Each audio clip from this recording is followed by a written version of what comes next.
हम फ्लैशबैक में चलते हैं।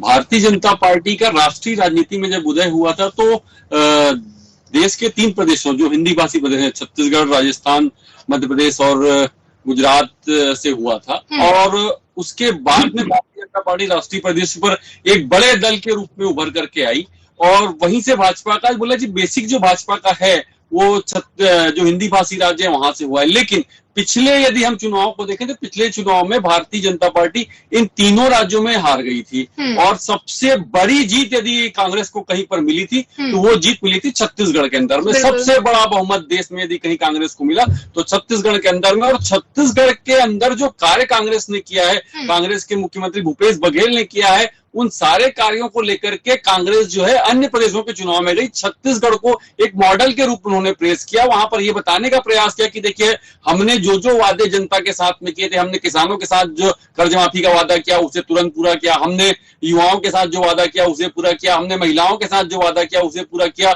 हमने बिजली बिल हाफ करने की बात करी उसे पूरा किया। तो ये जो बातें लेकर के कांग्रेस गई पूरे प्रदेश के अंदर में, उससे एक राजनीतिक माहौल जो है कांग्रेस के पक्ष में बना। तो देखिए बेस जो चालू हुआ है कांग्रेस का सबसे बड़ा इन्हीं हिंदी भाषी राज्यों से चालू हुआ है जहां से भारतीय जनता पार्टी का उदय हुआ था। तो मुझे लगता है वर्तमान प्रदेश में भारतीय जनता पार्टी इस बात का प्रयास कर रही है कि इन्हीं प्रदेशों में हमें अपनी जड़ों को वापस प्राप्त करना है, जिन जड़ों को वो खोखला कर चुकी थी। तो अभी जो स्थिति है उसमें यह है कि भारतीय जनता पार्टी वापस आक्रामक रूप में, विशेषकर छत्तीसगढ़ की यदि हम बात करें तो छत्तीसगढ़ में आप देखिए भारतीय जनता पार्टी आक्रामकता के साथ में भारतीय जनता पार्टी, लेकिन भारतीय जनता पार्टी का जो केंद्रीय नेतृत्व है वो आक्रामकता के साथ छत्तीसगढ़ में प्रचार पे उतरा हुआ है। स्थानीय नेतृत्व जो भाजपा का है वो उतने आक्रामक रूप में नजर नहीं आता। लेकिन हम देखें तो कांग्रेस भी उस तरीके से जवाब दे रही है। अब देखिए कभी ऐसा नहीं होता कहीं पर भी कि कोई सत्ताधारी दल जो है वो विपक्ष के खिलाफ जो है वो काला चिट्ठा या आरोप पत्र लेकर के आए। छत्तीसगढ़ में पहली बार मुझे लगता है